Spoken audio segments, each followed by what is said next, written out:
एक जमाना था, एक दरख्त को लोग पूजने लगे। तो वहां एक सूफी था, इबादत गुजार था, शब जिंदादार था। उसे पता चला कि लोग दरख्त को पूज रहे हैं, तो उसके दिल में बड़ी गैरत जागी। तौहीद की गैरत होती है, वो जागी और वो खड़ा हुआ, उस दरख्त को काट दूंगा जिसको लोग अल्लाह का शरीक समझ रहे हैं और पूज रहे हैं। हाथ में कुल्हाड़ा पकड़ा और उस दरख्त को काटने के लिए निकला। रास्ते के अंदर शैतान खड़ा था।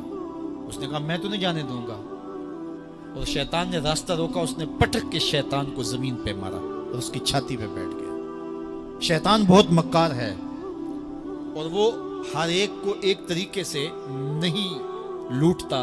उसके बड़े मकरो फरेब और दजलो तलबीसात है।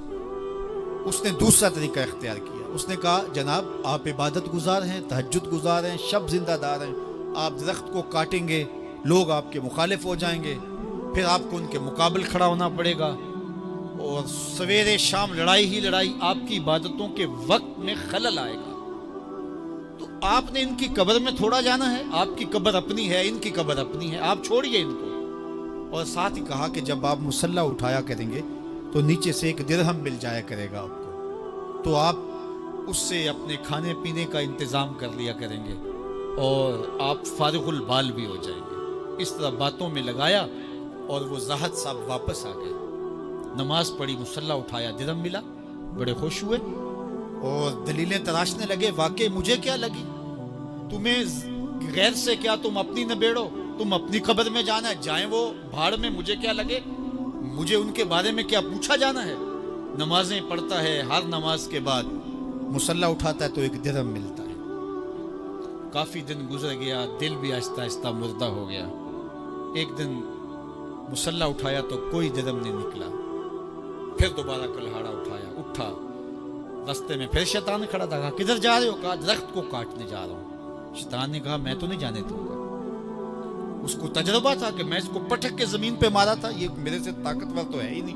उसने फिर गिरेबान से पकड़ लिया। शैतान ने पटक के जमीन पे मारा और छाती पे बैठ गया। वो जाहिद साहब परेशान हो गए, शैतान को कहने लगे कि ये कैसे हुआ, मेरा तो तजुर्बा माजी का ये था कि मैं ताकतवर हूं, तुम कमजोर हो, लेकिन अब तुमने पटक के मुझे जमीन पे मारा। तो कहा साहिब उस दिन तुम अल्लाह की रिजा के लिए जा रहे थे, आज तुम दिरहम के लिए जा रहे हो। तो जब अमल में खुलूस नहीं रहता तो फिर अमल अमल नहीं रहता, अमल में कुव्वत नहीं रहती, फिर सजदे बेरूह हो जाते हैं, नमाजें बेजौक हो जाती हैं, सफ़े कज दिल परेशान, सजदे बेजौक कि वो जज्बे अंदरूं बाकी नहीं। नमाज रोजा हज ज़कात सब कुछ है बाकी, मगर तू बाकी नहीं। फिर सब कुछ चलता रहता है लेकिन रस्म होती है। ला यब्का मिनल इस्लाम इल्ला इस्महु वला यब्का मिनल कुरान इल्ला रस्महु। फिर कुरान पढ़ा जाता है, रस्म होता है। कुरान दिल को फिर नहीं बदलता, इसलिए कि रस्म अदा हो रही होती है। जब रस्म अदा हो रही हो तो फिर कुरान दिल को नहीं बदलता।